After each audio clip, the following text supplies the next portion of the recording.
Good evening, everyone. Welcome to tonight's lecture arranged by Center for Asian and Middle Eastern Studies. My name is Dr. Ali Ahmed Shraib. I'm your host tonight. Tonight, we're about to have a third lecture on the series Islam as an Open Civilization. This is a 6-part series which is taking place on a fortnightly basis. The aim of the series is to know how Muslims built an open civilization from Andalusia to India, where people from different cultures lived and flourished together, and if Islamic civilization has something to offer in this day and age. The title of tonight's lecture is Islam as an Open Civilization, Multiplexity. The lecturer is Professor Dr. Recep Senturk.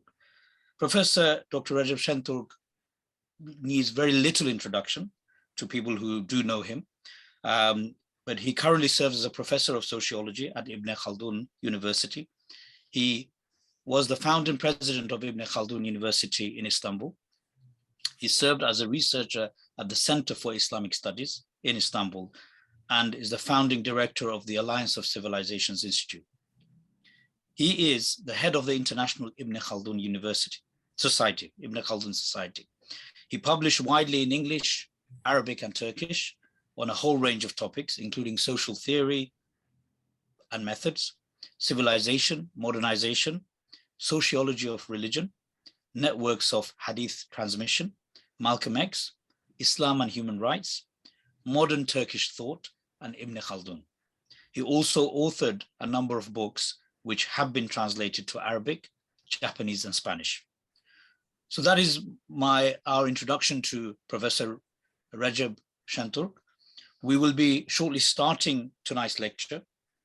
Just in terms of the format, let me just reintroduce this for you.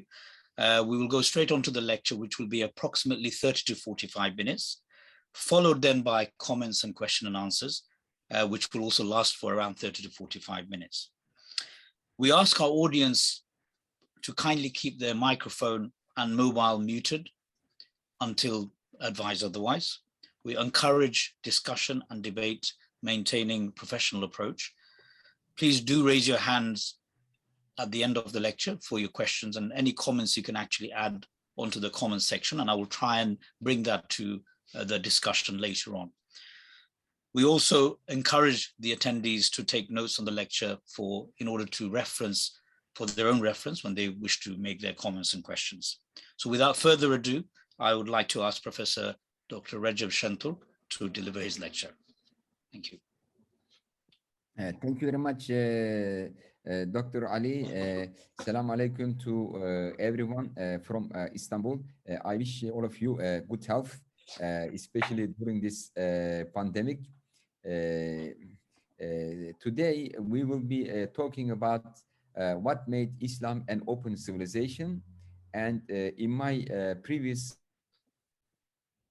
talk, I mentioned that there are two reasons that made Islam as an open civilization. The first one was the multi-layered worldview of Islam, which I briefly call multiplex worldview. And the second one, the concept of adamiyyah, on which Islamic law, ethics, and political system is found. So today, I will introduce to you in detail, of course, in a very brief manner, but greater detail compared to the previous presentation about multiplexity. And in my next talk, I will talk about the adamiyyah, the principle of adamiyyah in Islamic law, morality, and politics. So inshallah, today we will discuss multiplexity and how it laid the ground for Islam as an open civilization. In my previous talks, I said that Islam emerged as an open civilization. It was optional at that time, but today all civilizations must be open due to the fast developing transportation and communication in the world. So today, in today's world, there is no room for any closed civilization. because today's civilizations cannot have walls, doors, or windows. They must be open to other civilizations, and because of the transportation in the world becoming like very easy, people have high levels of mobility, perhaps the highest level of mobility in human history. They can easily move from one part of the world to other parts of the world. And as a result of it, in the world today, we don't have homogeneous societies. So every society has become multi-civilizational society. Everywhere, people from different civilizations are mixed with each other. So even in this group, like we have people from India, from Japan, from UK, from America, but this was unimaginable 100 years ago. And when you go to your class, let's say in a university, you see people coming from different civilizations. You see the same thing in the workplace. You see the same thing in the street. Let's say UK was an homogeneous, more or less homogeneous society, like Christian white. But now there are Muslims, Buddhists, Hindus, blacks coming from different parts of the world. It's all mixed. So today we have this phenomenon of multi-civilizational society. So we all repeat as a cliche that the whole world turned into a small village. But how about like developing neighborly relations in this village? Uh, in my view, the most important problem today is managing the diversity, managing social diversity, civilization diversity of people, and uh, uh, and many societies who don't have the experience of open civilization have problem in managing civilization diversity. But Islam has been from the very beginning an open civilization, like Damascus, Cairo, Istanbul, Delhi in the past were very similar to the present day London, Paris, California, and New York. They were all very cosmopolitan places. So what made Islam, house this cosmopolitan societies under its rule? Uh, so today, inshallah ta'ala, I will address this question. Uh, uh, so social diversity is seen in close civilizations as a threat, to the social unity. So this is one of the reasons why they want to standardize, homogenize, their society, and they don't want to have any relationship with outside.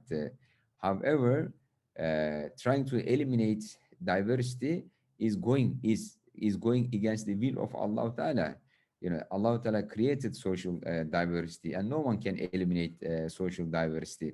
So Islam realistically accepts that human beings are diverse, and the only way is to manage this diversity. And in fact, if you manage diversity very well, diversity becomes a source of prosperity, power, wealth, and progress. But if diversity is not managed well, it turns into a source of conflict. And in Islamic civilization, alhamdulillah, diversity of religions, diversity of mazahib, diversity of races, managed very well, and it served as a source of progress and development and prosperity of Islamic civilization. Okay. Uh, we have already talked about this, but historical examples include like Ottomans, India under Islamic rule, Andalusia, like all of these uh, places, they may be seen as excellent examples of open civilizations where people from different religions, cultures, and civilizations live together. science culture, has a great impact on political culture. Uh, uh, there are uniplex and multiplex science cultures, and I will briefly draw your attention to how uniplex means a single layered, reductionist, like materialism is a uniplex worldview in the sense that the materialists, they try to reduce everything to the material level, but idealists are also the same, because they also try to reduce everything to the ideal level. So this uniplex worldview leads to an authoritarian political culture, but the multiplex science culture, which accepts that there are multi-levels of existence, multi-levels of knowledge, it leads to an open civilization, a more liberal, democratic social system. And Karl Popper also drew attention to this in his book Open Society and Its Enemies. He said that grand theories such as theory of Marx, Freud, Darwin, these grand theories, which does not carry usual characteristics of a scientific theory, they laid the ideological foundation for a closed society, and they are the enemies of open society. But unfortunately, today, these theories, which should not be called as scientific theory, are still being taught in the schools, despite the fact that they are like enemies of open society. Another sociologist who drew attention to the danger of closed science is Emanuel Wallerstein, from America. He said that we have to open up, our scientific community, because this is, dangerous for our freedom, liberalism, and democracy. All right. So, we live in the age of extremism. You know, 19th century was the century of scientism. People, went to extreme, in accepting science as if it's a dogma. And now we are in the age of postmodernism. Now we have the extreme of science denial. You know, those who subscribe to scientism, they turn science into a dogma, and those who reject it, they turn science rejection, science denial into a dogma. Uh, uh, Scientism, both scientism and science denial, they lead to they should be called closed science, because they lead to a kind of authoritarianism at the political level, because they have no room, to people who think otherwise. Like scientism destroyed many other cultures, and Colombo calls it epistemic violence, and Santos calls it epistemicide, and this is also called by some scholars scientific racism.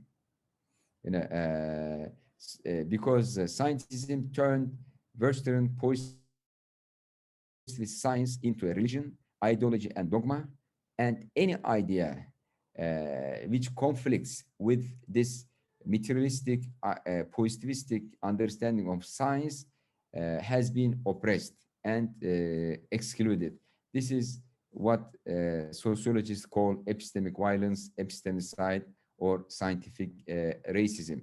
These are all what I call closed science, and they lay the foundation for closed civilization.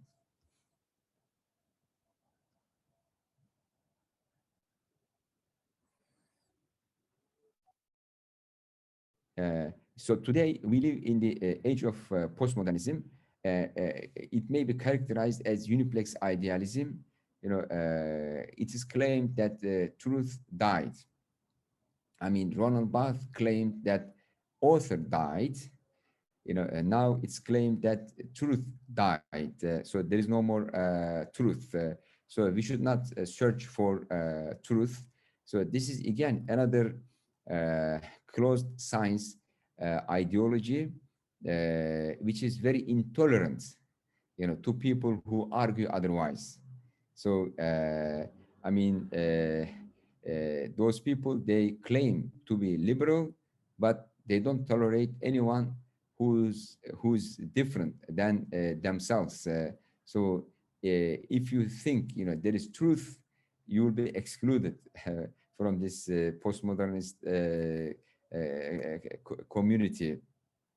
Uh, uh, so this approach is very relativist, subjectivist, and they want to have a morality based on this subjectivist and relativist view.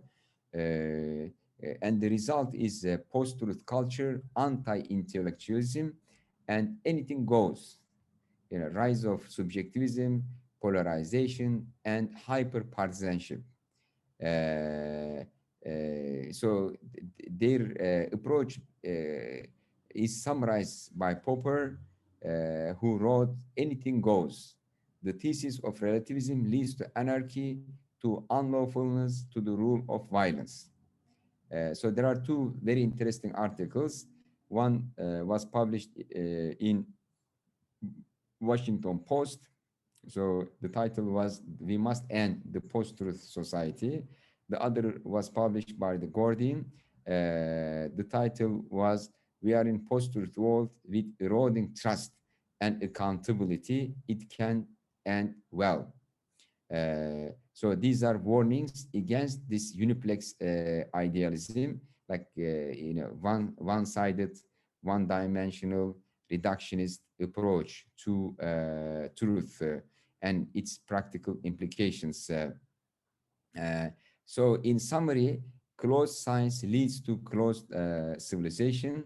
Today, social sciences are closed social science because they are based on uniplex, ontology, epistemology, and methodology. As I have mentioned, by the uniplex, I mean like either materialist reductionism or idealist reductionism in ontology, and in epistemology, either like accepting only reason as a source of knowledge. This is what idealists argue, or just sense perception as a source of knowledge, or just using a single method, and rejecting all other methods. Some of the major problems we face today in the social sciences are caused by the hegemonic paradigms. These problems may be listed as follows. First, the claim that there is only one civilization in the world and some societies are not part of civilization. So this is a big problem. So this makes social science a tool of exclusion. This theory is a tool of exclusion, excluding some people as people who have no civilization outside of civilization. So they are primitive. They are not developed. Second, humanity evolved in a linear way until it reached the present Western society. So that's evolution, social evolution. So this again another big problem because it justifies Western supremacy. The third, Eurocentric social theories are generally presented as universal truth. So if something exists in Europe, it's presented as if it's natural, it's neutral, and it's universal. So this Eurocentrism is another big problem with the present social sciences. Fourth, exclusive materialist and technological approach to societies and civilization. So that's another big problem. Not taking into account culture, religion, morality, values. Fifth, uniplexity in ontology, epistemology, and methodology. So that's another problem, as I have mentioned, reductionism in ontology, epistemology, and methodology, and excluding and rejecting any view which is different. So sixth one, the false dichotomy between material and cultural causes, as well as the macro and micro levels of analysis. So as I will demonstrate, like the material and the cultural, they are separated, as if they are mutually exclusive. So this is a false dichotomy. This also another issue, with the current social sciences. So these are some of the problems with the social science which is present today, and it lays the ground for closed civilization, because it makes social science a tool of exclusion, to deny, to disdain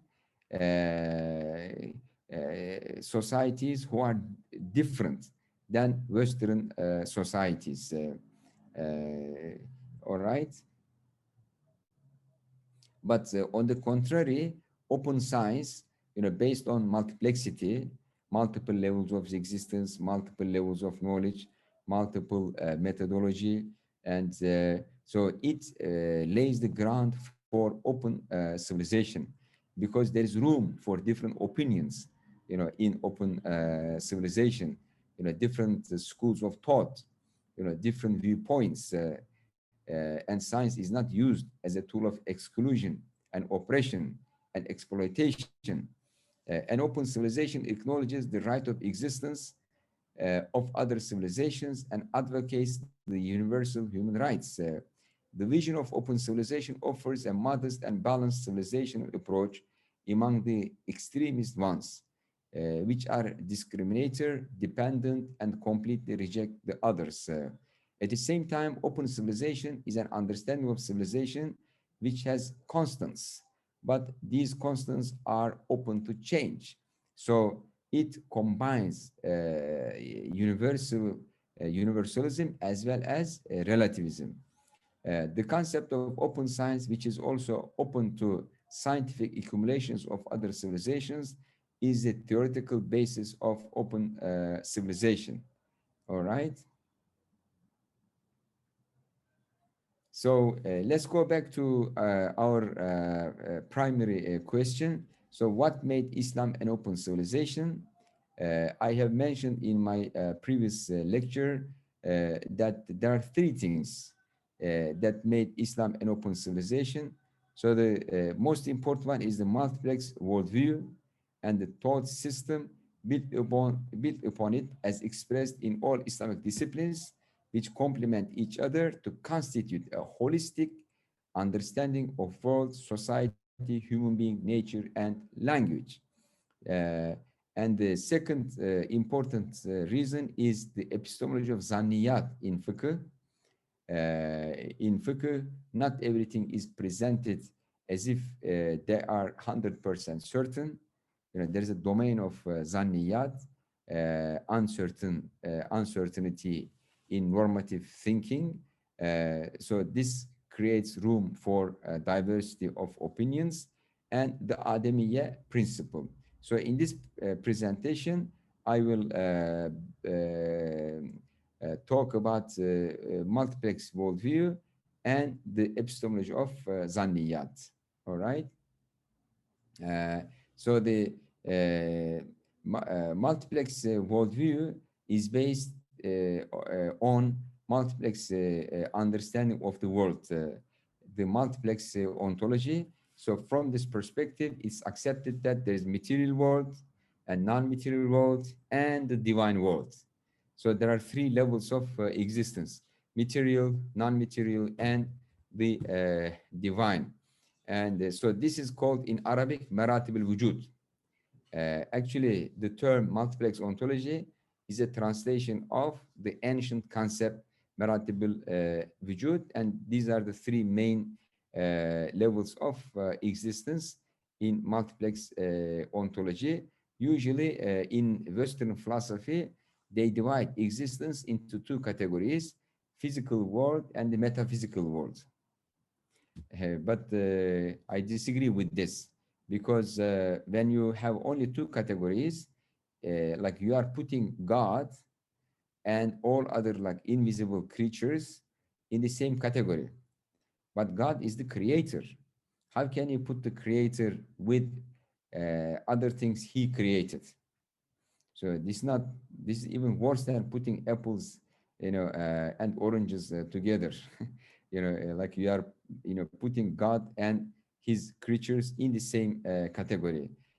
God should be a separate category because he's the creator and not created. So that's why in Islamic ontology, like we divide existence into three categories: divine world, non-material world, and also the material world. All right. Uh, so the multiplex ontology with these multiple layers of existence leads to multiplex epistemology with multiple types of knowledge. So there are mainly two types of knowledge, objective and subjective. So objective source of knowledge, what's the difference between the two? I mean, objective source of knowledge may be used in public sphere to prove something or to disprove something. It could be used in public argumentation, but subjective sources cannot be used in public argumentation or to prove something. So objective sources of knowledge is called in Arabic أسباب العلم, and they include sense perception, reason, and revelation. الحواس السليمة, العقل السليم, and الخبر الصادق. And the subjective sources of knowledge include intuition, dreams, inspiration, opening of the heart's eye. So these are subjective in the sense that you cannot make any public argument based on your dream, based on your inspiration, based on your kashf. It's private to you. And also, if the subjective knowledge contradicts with the objective knowledge has the power to override subjective knowledge. So this is, multiplexity.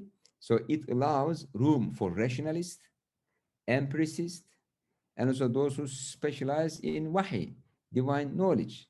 And also it has room for spiritual experience.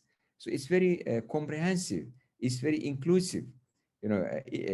But those who accept only empiricism, they exclude all others. Those who accept rationalism, they exclude others. And those who accept mysticism, or inner, they exclude rationalists and empiricists. See what I mean? But here we have a multiplex epistemology, which is very comprehensive. There is room for all types of knowledge in this multiplex epistemology. So this is what I call like open science. It's open to different perspectives, different views, different contributions, and people who have different focuses are all welcome. They are all accommodated within this diverse paradigm. All right. So multiplex methodology, so multiplex ontology leads to multiplex epistemology, which leads to multiplex methodology. In original terms, maratib al-wujud leads to maratib al-ulum, and maratib al-ulum leads to maratib al-usul. And so in usul, there are two methods, two major methods. One is called nazar, which is theoretical reasoning, and the other is called tazkiyah or tasfiyah, which is purification of the self. These concepts are taken from the Quran, because in the Quran, it is said that يُعَلِّمُهُمْ الْكِتَابَ وَالْحِكْمَةَ وَيُزَكِّيهِمْ. So there is ta'lim based on nazar, and there is tazkiyah, based on tasfiyatul qalb. So these two methods are the two major methods of scientific research in Islam. So the method of nazar, we can divide it into two categories: pure reasoning and also religious reasoning. So pure reasoning is used by philosophy, and empirical research in natural and social sciences. Of course, there is great detail of all these issues. I'm just touching and moving on because our time is very limited. And there is a nazar shar'i, which is religious reasoning. It includes nazar akli and adds wahi on top of it. So this approach is used by kalam and fiqh. Kalam means Islamic theology, roughly and imprecisely translated. And fiqh, as you know, it's sometimes mistranslated as Islamic law, but there are two branches of fiqh, usul fiqh and furu fiqh, and purification of the self, tasfiyah and tazkiyah, it is used by tasawwuf. So this classification is very clearly expressed by Tashköprüzade and also Katib Çelebi and Ghazali and many other thinkers. All right. So this multiplex ontology leads to multiplex epistemology, which leads to multiplex methodology, and then the outcome is multiplex truth, like multiple levels of truth. So there is like relative truth as well as universal truth, and also truth in the material world, truth in the spiritual world, and truth at the divine level. So truth at one level should not be projected to other levels. Let's say in this world we have gravity. Is there gravity in the metaphysical world? Of course not. And at the level of like divine reality, no boundaries, no space, no time. So these are different levels of truth, and they should not be reduced, to a single type of truth. All right. The practical manifestation or implementation of this multiplex approach is observable at maratib al-ahkam in fiqh. In fiqh, there are ahkam, like we have ahkam khamsa, like fard, wajib, sunnah, mandub, mustahab, and multiple norms. But in some other civilizations, actually almost all civilizations, like Eastern and Western, there is only good and bad, right and wrong. Like this is binary logic or dual logic. But in fiqh, multi-valued logic is used, like fard, wajib, sunnah, mustahab, mandub, makruh, haram. This is multi-valued logic. And also like what's moral is changeable depending on the spiritual level of the person. So qisas is considered moral, like reciprocity. Forgiving is also considered moral, but it's not obligatory. And also ithar, altruism, is also moral. So if someone does something wrong to you, so you have three choices. Either you can retaliate, or search for reciprocity, or just forgive and tolerate, or do good to the one who did wrong to you. These are all like levels of morality, normative multiplexity. All right. Let's skip this because this is the summary of everything I mentioned. I have mentioned that in our fiqh there is epistemology of zanniyat, because in fiqh we don't present every norm or every ruling as certain. Our scholars, mujtahids and muftis, fuqaha, they acknowledge that some of the norms are based on uncertainty. So if there is uncertainty, ambiguity, then mujtahids or the ulama or the fuqaha, they can have their own opinions on the issue. So Zaniyat opens room for freedom of expression and justifies existence of different interpretations and opinions in the domain of Zaniyat, in the domain of uncertainty. So if something is certain, everyone must accept it. There must be consensus about it. But if something is uncertain, people may have their own views on it. So, so this really makes contributes in making Islamic civilization an open civilization because it justifies ijtihad, different ijtihad, it justifies different fatwa, it justifies existence of different mazahib, in fiqh, in kalam, in tasawwuf, because the domain is the domain of the zaniyat. All right. So science of fiqh operates with this zaniyat epistemology because there are very little ahkam based on 100% certainty, and knowing certain rulings is not considered like making fiqh. Fiqh manifests its art in the domain of uncertainty, in the domain of zaniyat. So there are four branches of fiqh: fiqh akbar, which is about creedology, the things we believe in; usul fiqh, which is about methodology; and furu fiqh, or practical fiqh, or observable fiqh, fiqh amali, fiqh zahir. They are about observable human action in all domains of life, from prayer to marriage to sales, and fiqh batin, tasawwuf.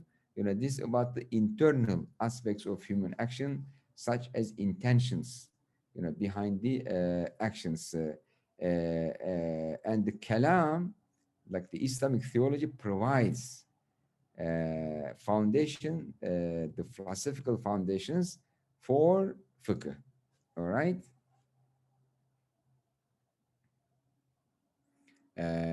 So fiqh is an open law because, as I have mentioned, it acknowledges zanniyat and allows different opinions in the domain of uncertainty. Uh, uh, but closed law, which operates with dual logic, it leads to closed society. Our current law is open only to the secular ideas, while it's kept strictly closed to religious opinions. So this is, a closed law. I mean, how do you judge and exclude some of the opinions because they are derived from some religious ideas? So open law calls for a democratic and pluralistic discourse community in law. So under Islamic rule, people had legal pluralism. Like Christians practice their law, Armenians practice their law, Hindus, Buddhists practice their law, and within the Muslim community, there were many mazahib: Shafi, Maliki, Hanbali, Shia, like many mazahib. So there was legal pluralism, legal diversity within Muslim community and also outside the Muslim community. That's why I call fiqh open law. And open law provides, a conceptual foundation for open civilization. Uh, so this was the case with the Ottoman Empire, which ruled a vast geography with a colorful mosaic of cultures and religions. Each Muslim denomination, mezheb, practiced, its own law. The well-known, like, four schools of law: Hanafi, Maliki, Shafi, Maliki, and also the Shia. There are many schools of Shia also. They were all allowed, to practice their legal school. So did each non-Muslim denomination, like a Jewish community practice Jewish law, Orthodox community practice Orthodox law. Similarly, the Armenians, the Copts, they all practice their own law. The Zoroastrians, the Buddhists, the Hindus, they all practice their own law. But in the process of modernization, Islamic law has been transformed into a closed law as the state took over legislative power from ulama and centralized and standardized law. So now, like you have in those Muslim countries, on a single law, no more legal pluralism. So it is legal pluralism has been abolished and everything is standardized. All right. So let me explain like how the issue of certainty and uncertainty works under Islamic law or fiqh. So I call this like open multiplex normativity, in law and ethics. So you see that human actions are either regulated by Islam or not regulated intentionally. So people are under the false impression that Islam like regulates all human actions from A to Z. This is not true, because in many issues the Sharia is sakit, that means silent.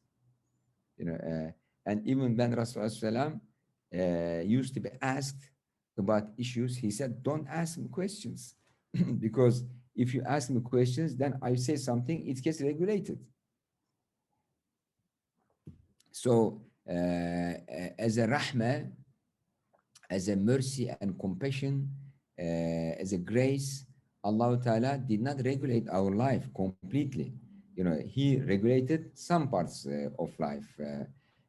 Let's say with respect to eating and drinking, how many rules are there? Just don't eat pork, don't drink alcohol, and don't eat haram. That's it, nothing else. And like how many rules for, like, let's say making business? Don't take interest, don't cheat, finished. So I mean, like majority or the huge part of human life is not regulated. But when it's regulated, it's either enacted norms, there is legislated domain, or mubah. Mubah, it's made mubah. So mubah is one of the norms. So neither obligatory nor recommended. It's just mubah, left alone, like this. So this is the free domain, like the mubah, and also, the meskutun an, the unregulated domain. So this is free domain, and then there is regulated, legislated, enacted, domain. But when it is regulated or enacted, legislated, so there are two types of legislation. One is certain qat'iyat, based on the qat'i thubut and qat'i dalala. So the source of law, whether the Quran or the Hadith, must be 100% sound, and its indication must be 100% clear. And then there is zanniyat, the domain of uncertainty. So the domain of uncertainty leaves room for ijtihad, different fatwa, and the free domain leaves room for subjectivity, personal subjectivity. Let's say you want to paint your room, you can choose any color you want. I mean, there is like Sharia is sakit. Sharia is silent about this. So what you want to eat for lunch, it's up to you. Go and choose anything halal. It's not regulated. It's the free domain. It's either mubah or Sharia did not speak about that domain. So this domain of subjectivity and personal taste. But the domain of Zanniyat, it is the domain where scholars, qualified people, can come up with some norm, you following usul al-fiqh, the methodology of fiqh. So this multiplexity, qat'iyat, zanniyat, and also unregulated, completely intention unregulated domain. So there are three levels of life, in our society. Okay, all right. So in conclusion, I would like to say that multiplex worldview, the epistemology of Zanniyat, and adamiyyah principles, these are the three factors that made Islam an open civilization.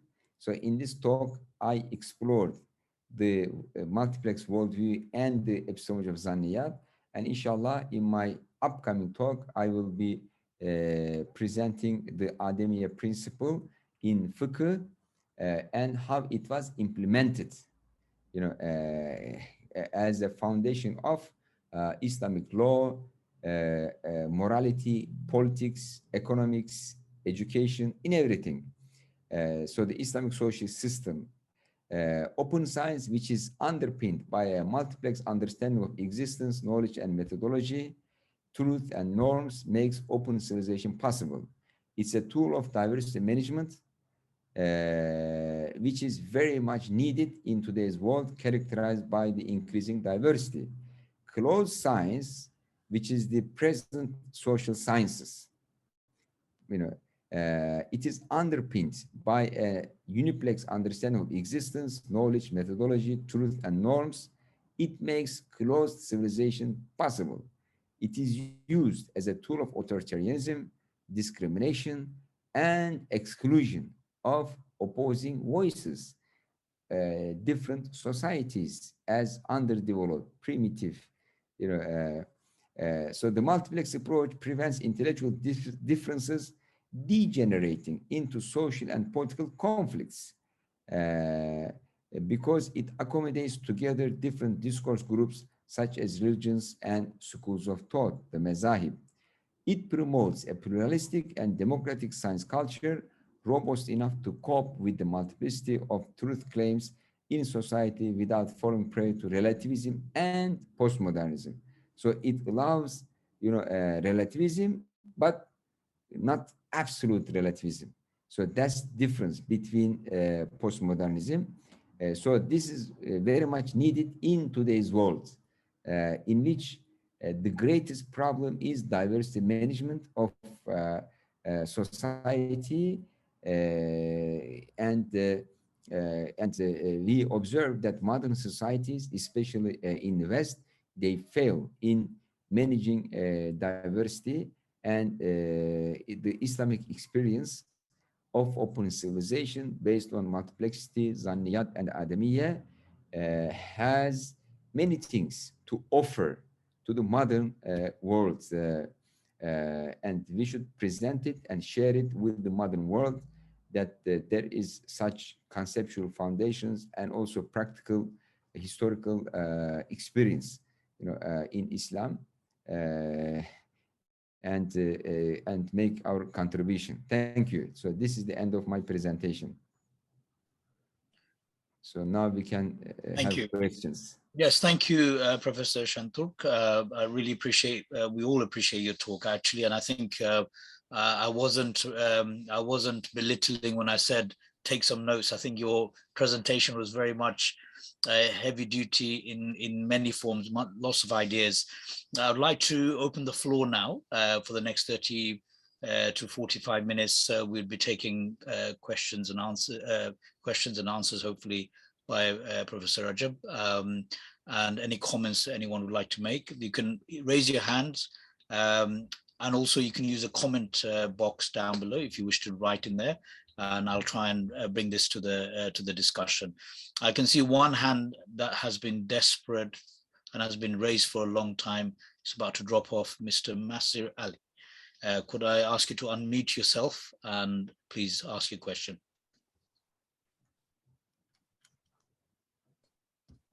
Assalamu alaikum. Alaikum My salam. question has to do with fiqh. Like as a student of fiqh, I know that many times in Madaris we study classical books of fiqh, and obviously there's a section of fiqh that deals with siyasa and stuff like that. How after studying these books, how can we study like or form fiqh for the modern day or fiqh for politics that's in line with Islamic civilization values, or learn that type of fiqh without compromising or while maintaining or while staying true to our values? Yes, yeah, this is a very important question. Our intellectuals, scholars, and ulama and the fuqaha, they all face this challenge. I mean, fiqh is a very dynamic discipline. Its development must be in parallel with the development and changes in society. But if the ulama does not keep up, with the changes and developments in society, then people will have problem with fiqh. But Alhamdulillah, our ulama, do great job in tackling new emerging questions, and they give fatwa to everything, but they are not like systematically, written and presented to the general audience. So the textbooks must be updated, to the current day, without neglecting the original foundations. So this is what I call rooted revival. So there are people like who try to make rootless revival, so reject the past, and then build everything from scratch, from zero. They all failed, because it's not easy, to build fiqh from zero. Uh, so there's already a legacy, there's already an heritage, but this heritage needs to be upgraded, and needs to be developed in dialogue with the present reality in which we live. And our ulama, they are doing this, but unfortunately they are not putting it in writing. So if they put it in writing and produce books, in a cohesive and consistent way, it will be very good. So this is a big challenge for ulama, but this was in every age. This was the challenge of fuqaha in every age, not just in our age. However, in our age, the pace of change is very speedy. Things change so fast. It's not easy to keep up, with all these changes. For instance, now you have cryptocurrency. See what I mean? Like a new money is coming. When you study human history, how many times they had like new money? They have been using gold for so many centuries, then came paper money, and it's being used for like many centuries, right? So there is, and then also like this, all this life, or like virtual life. So these things are, they are very speedy change, and sometimes like our ulama, fails to follow up. But the role of ulama, in my view, should not be just watching the change, observing the change, and then judging whether it is compatible with Islam or not. No, the role of ulama should be leading the change, bring new change. They should be leaders of the change, not just sitting like in the studio, in the stadium. You have like people watching the game, right? So ulama should not be like sitting on the side and watching the game. They should be players themselves. They should lead the society, change the society. They should be engine of change and transformation in society. So this other attitude, just watching and social change and waiting people to come and ask the alim, oh, this is permissible or not. No, that's not the role of the ulama. The role of the ulama, is to lead society, not just sit on the side and wait people to come and ask you whether this is jais or not. So alhamdulillah, there are some like great scholars who write fiqh books for our times. I respect the ones which follow rooted revival perspective. And there are some fuqaha or ulama, they are either reactionary or apologetic. I don't really like the works. I mean, like we need like objective-minded, scholars who respect the Torah tradition, but at the same time, in dialogue with the current reality in which we live. So they extend the time-honored Islamic fiqh tradition to the present day, rather than rejecting the legacy. Thank you. Thank you, Professor Recep. There's two hands up. I'm going to take those very quickly. I'm going to slip one question to you, Professor Recep, and I thought I'll take my license as a host to ask a particular question, which I may forget. My question to you is, in the world, the uniplex world that we live in, where intolerance is bred to different thinking, different civilizations, different way of looking at something, could you argue that the rise of, in the modern day era of the Islamic terrorism, or in the name of Islam, terrorism, is actually a direct result of uniplex thinking, or uniplex way? Yes, exactly. As I mentioned in my presentation, like we borrowed uniplexity from the West as a developed form of normativity. But actually it is, very extremist, very closed-minded, and very exclusionary, because there is no room, to different opinions. They aim to standardize everything, turn everything into a single, a unified thing. But we believe that the diversity is rahmah from Allah Ta'ala, and like having different opinions is a source of blessing and prosperity from Allah Ta'ala. So the traditional approach is not to eliminate diversity, but to manage diversity, using fiqh, in particular the epistemology of zanniyat. So that's why we had like many mazahib, and each mazhab implemented its law, and many different religions, they implemented their law. So this is, this is a traditional, society under Islamic rule, and modern times standardize everything. So this, caused reaction, this fundamentalism, extremism, terrorism, etc. So I agree with you.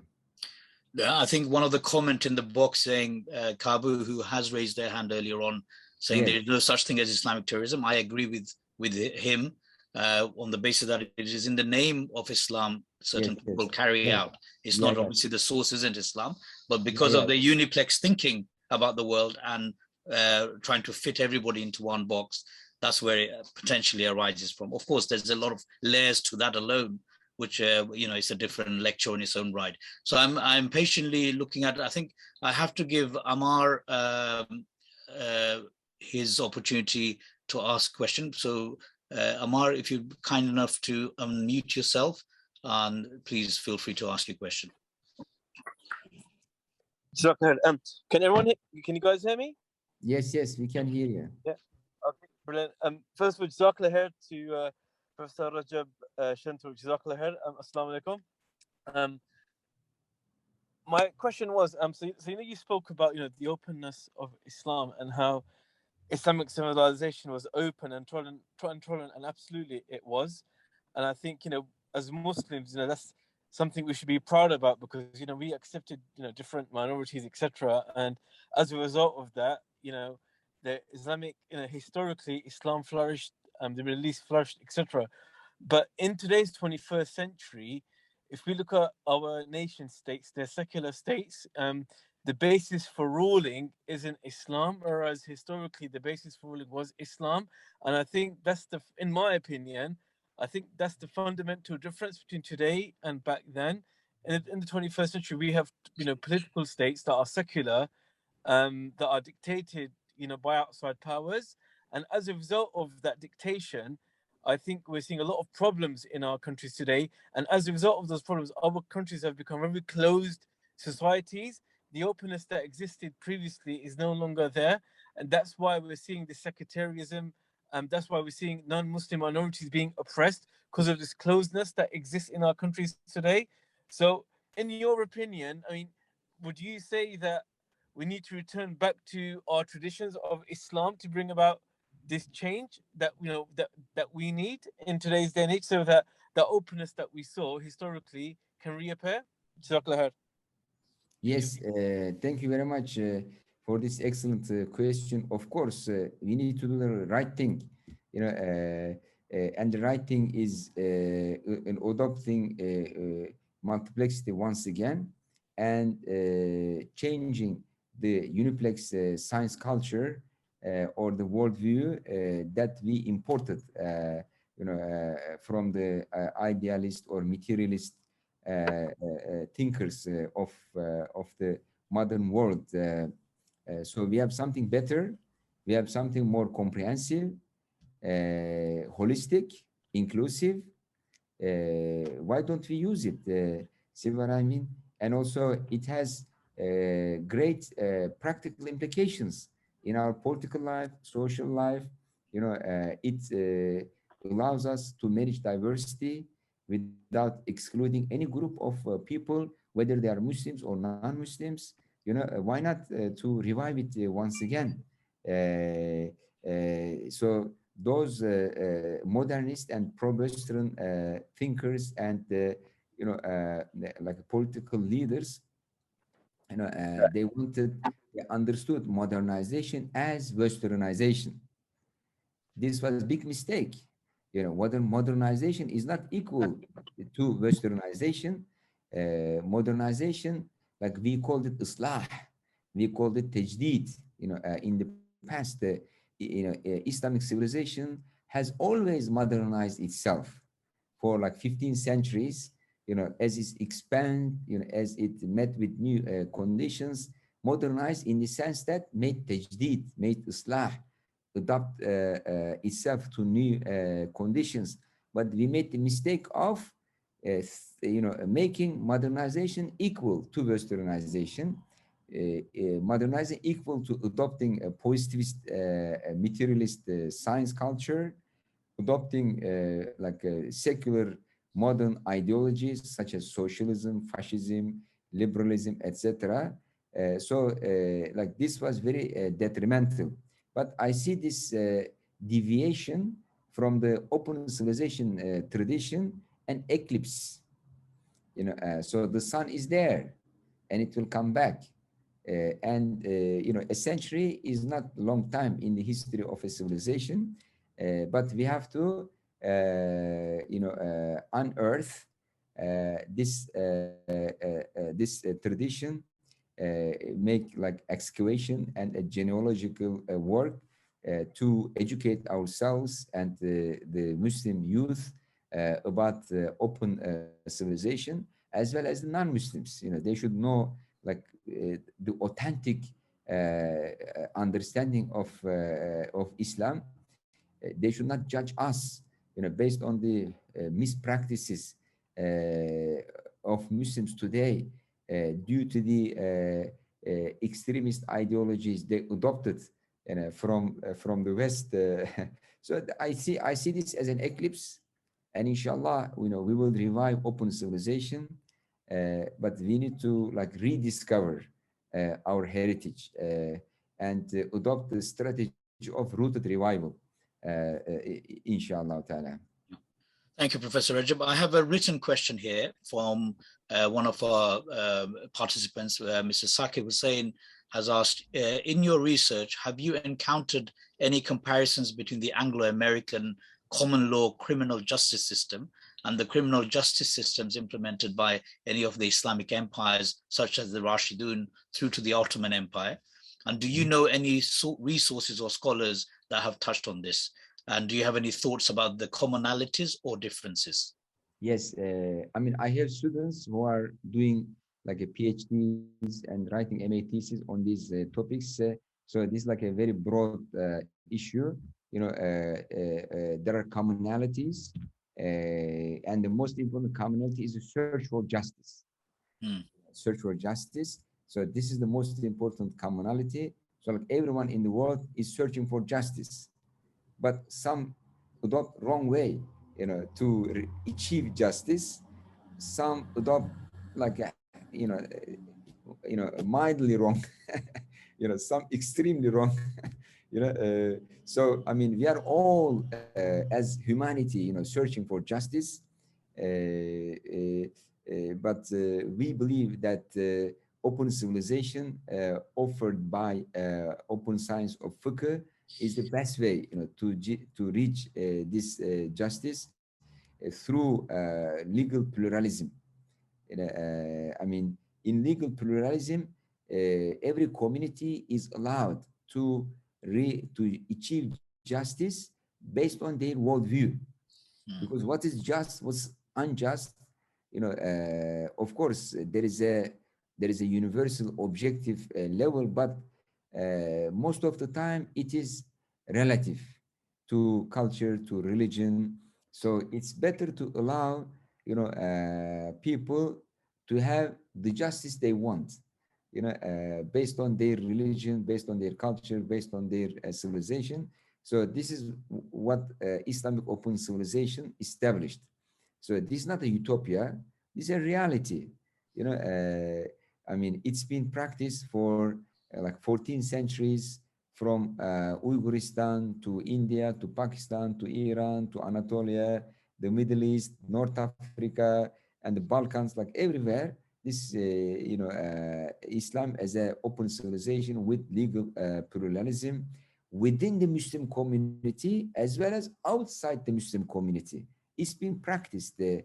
So I just wanted to draw your attention why Muslims adopted such a thing, and there are philosophical foundations of this, multi-layered understanding of the world, knowledge, methodology, and truth. So the philosophical foundations of Islamic, search for justice is different. So I mean, like, we are all searching for justice, but the worldview we have beyond our law is not the same with the worldview they have. So this is like major difference. Or let me put in a different way: why should we have justice, and how do we know something is just? So we have some disagreements with respect to these questions. Thank you. Yeah, thank you for that. Can I ask Rajiv Kumar to ask a question, please? If you unmute yourself and ask your question. Next question. Thank you very much, Dr. Ali and Professor Recep Senturk. Salam alaikum. So I have so many burning questions, but right now is this. I'm really confused, and I want to learn about culture, difference between culture and civilization and discipline. Because when we talk about civilization and in Indian context, or even like when we are talking Islam here, we are talking in English, not in Arabic. Or if we talk about, in India, we cannot say that it's a Hindu civilization. So I am very much confused here, and I want to learn about, how to differentiate. And I feel like, when we use civilization or Islamic civilization, and adding civilization in Islam makes it closed, closed actually. I feel like that, but I might be wrong. So yes, this is my question. It's good that you are confused about these concepts because all academics who study civilization, culture, and disciplines, they are all confused about it. And each one has his or her own definition of what's civilization, what's culture, what's a discipline. So I follow Ibn Khaldun's understanding of culture, civilization, and disciplines. So some people may follow, let's say, Hegel, others may follow Durkheim, others may follow Auguste Comte, I mean, even in like Europe, there are many definitions of civilization and culture. Like some say culture is better than civilization, some completely against civilization, based on his or her definition. So I mean, I have my own operational definitions of civilization, culture, and religion, and I draw these definitions mainly from Ibn Khaldun and some other Muslim thinkers. So, I mean, you may refer to those sources if you want to clarify these concepts. So this is how I think. Ibn Khaldun is the founder of science of civilization. As Muslims, we should rely on him rather than other people. And in his opinion, as I have explained in my first lecture, civilization is society. I hope this helps. Thank you. Thank you. Just to let everyone know, and so you're aware of the clock, we will bring a close to this session in about 13 minutes, so 7:30 GMT time. I think that would be appropriate, hopefully, unless there's lots of burning questions, I may carry it for a further couple of minutes. But next question from Kabu is the name that I see on the, I'm assuming, is that your name, or could you introduce yourself and unmute and ask your question, please? Assalamu alaikum, Brother Ali and Dr. Recep. This is Brother Kamal speaking, but I'm using Abu, and I know you well, Brother Dr. Ali. Alhamdulillah. MashaAllah, thank you for an enlightening talk to Professor Recep and the comments of all our colleagues who have joined us today. MashaAllah, I thoroughly enjoy the sessions. I was reading a book by Alan Mikhail called God's Shadow. Fantastic book, very enlightening book, where you see the diverse cultures living under the rule of the Khilafah, under the Khalifa's Salim, where we saw the diverse cultures living together side by side, where they were respected, where Islam ruled, but they allowed the society, other communities to flourish, and they flourished. SubhanAllah, they flourished under the ruling of Islam. In fact, the Muslims were the minority, but yet they ruled over other cultures, and those people lived happily. So people from the Indian subcontinent, Armenians, Georgians, Venetians, Genoans, all these different people came living under Islam, and they accepted it, and they lived happily under Islam. So many of the examples that you state are under the ruling system of the Khilafah ruling system. Do you think this so-called open science approach can be implemented within the nation state? Or do you think we need to have the Khilafah really to once again rise and to accept this diversity and this openness? Do you think it's possible without a Khilafah to actually have this view again? Sadly, we've gone down this route of this negative route of intolerance towards the other. And I view it as because we've adopted this nation state and Western ways of thinking. So my personal view is we need the Khilafah for us to implement this openness and this great just society. Do you think it's possible to implement this open science, this acceptance of the other without the Khilafah?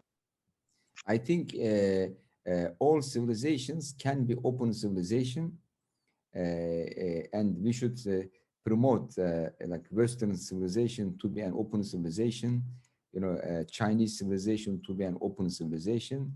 We should promote all civilizations to be open civilization, and this is like what I argue in my book, Open Civilization, because in this day and age, adopting the model of open civilization is no longer a choice.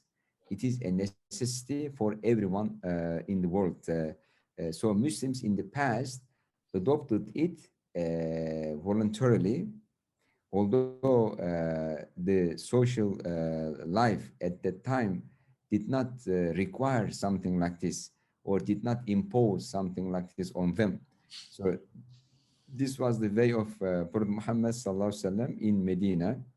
So there was nothing like imposing on him to bring together Jews and the Christians and the mushriks, and sign up something, in writing, make a constitution. So this was something unusual at that time. But today, because of the globalization, because of the fast developing transportation and communication, we should promote the whole world to adopt to adopt open civilization, regardless of the name. People may call it different names, as long as they allow, this multi-civilizational society, and treat everyone in fairness and in justice. So open civilization is not only for Muslims, it's not only by Muslims. So that's what I advocate. Of course, establishing open civilization is a religious obligation on Muslims. Treating everyone justly and fairly is a religious obligation. And even if we miss the political system, at the individual level, we should practice, whatever we are required by our religion. And we are all Khalifa of Allah on the earth, right? So we should establish Khilafat first in our heart, in our individual life, in our family life, inshallah ta'ala, and act as Khalifa of Allah on the earth, treat others this way. So this has priority over, changing the political system, because Rasulullah ﷺ first educated individuals. After individuals are educated, regardless of the name, they will do good things and just things. So every human being is Khalifa of Allah on the earth, and head of the state is Khalifa of Rasulullah, Khalifa of the Prophet. So we all have big responsibility, to realize this mission, assigned to us as being the Khalifa of Allah on the earth. So this mission is a very huge mission, and also this is a great honor. Being a Khalifa of Allah is a great honor for us, inshallah. So there is again multiplexity. In the concept of Khilafat, there is multiplexity. Multiplexity, Khilafat at the individual level, as a Khalifa, as a vicegerent of Allah on the earth, and then the political, position as Khilafat. Okay, thank you. Professor Recep, just on the background of... Can I come back on that point? Yes, come back? Yes, come on. I think, thank you. I do agree with you that we must practice Islam individually, and it's imperative to practice this. I 100% agree with you. But in terms of the models that we've seen in the greatness of Islam, when we've implemented Islam as a society as a whole, many of the examples that have been cited, the beautiful examples in history, have been during the realm of the Khilafah. During the nation state time, I don't see that openness that you've alluded to. I've only seen that when I've studied history and I've looked at history, I see that greatness and that accepting of the other when Islam was implemented as a way of life. I do accept your assertion that we must be good examples as individuals. I accept that assertion. But in terms as a whole society, and to bring a just society, the examples that I've seen from reading history has been when we had Islamic ruling system. It's when we became nation states that we adopted this intolerance of the other. And so I do accept your assertion we all need to be good in individual. Thank you. But I think as a society, surely it's under the Khilafah. I can't see any examples unless you can prove to me there's examples in the nation state model. Then I'm happy to listen. Yeah. So thank you, Kamal, for that. Maybe in his example he can bring. I have a question from Masir Ali, which if you'd be kind enough to unmute yourself, Masir, and because we are very short on time, so I would like to take as many questions as possible. So can you unmute yourself, Masir, and ask the question?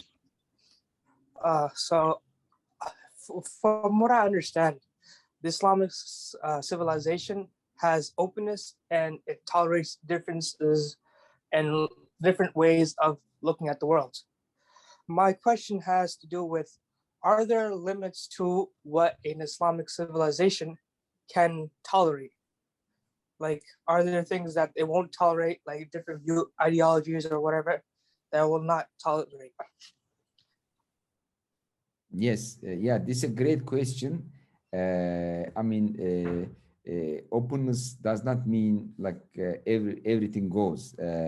So of course there are limits. I mean, like the limits of one's freedom is the freedom of other people. You know, so so there is a balance, you know, between the freedoms of different people. So one person's freedom cannot violate other person's freedom. So there is kind of negotiation, you know, between the freedoms of different people. First, second, you know, what's called darurat al-shar'iyya, axiomatic principles of law, darurat shar'iyya. These principles cannot be violated by any religion, by any civilization. So these axiomatic principles of law, darurat shar'iyya, include inviolability of life. Actually, protection of life is the purpose of Sharia. It's one of the maqasid Sharia. So no one can say, I mean, you know, like I have freedom, I want to kill somebody. No, this is not acceptable. For instance, when Muslims came to India, you know, they allowed Hindus, Buddhists to practice their own law.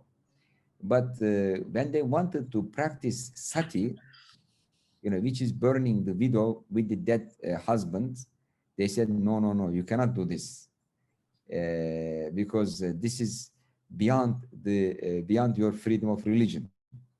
You know, so if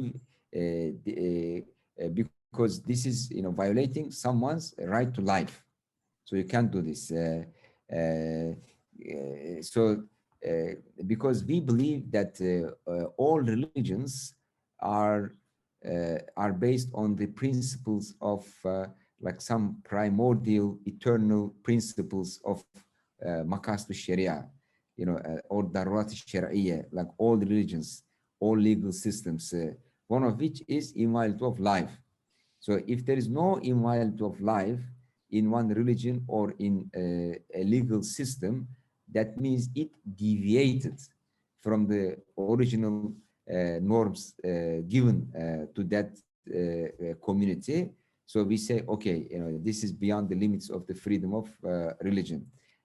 So Muslims banned sati practice in India based on this, like a same thing, inviolability of property. So you cannot say I have freedom to steal someone's property, you know, or inviolability of family, you know, inviolability of religion. You cannot say I have freedom to impose my faith on other people. No, even if you are Muslim, You don't have the freedom to impose your faith to non-Muslims. It's haram. It's unlawful. These principles, the principles of darurat shar'iyya, which is at the same time the purpose of law, they are untouchable. We draw a boundary there, so not everything goes. You know, I mean, you are free as long as you don't violate other people's life, property, religion, family, honor, dignity. You know, then you are free outside this domain. Yeah, so it's a very good question. It's not like unlimited freedom, and actually unlimited freedom is a fiction. It doesn't exist anywhere. We are actually past 7:30, and I did set that limit to our event today. There are one or two other questions. I've had another question, but I'll leave it for another day. I'm just, there was a question of if somebody wanted to contact you, Professor Recep. Emailing is, how would they, if they wanted to ask you a question, what would be the best way to contact you? Would it be an email? Yes, I write my email in the chat box. Thank you. They can email me.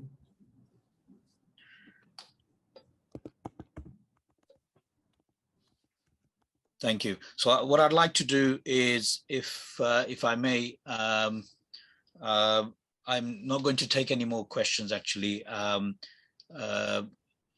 today, and I think I have to, unless somebody's, yeah, I'm going to close the event today because it's actually over our time. So thank you, those who have their hands raised.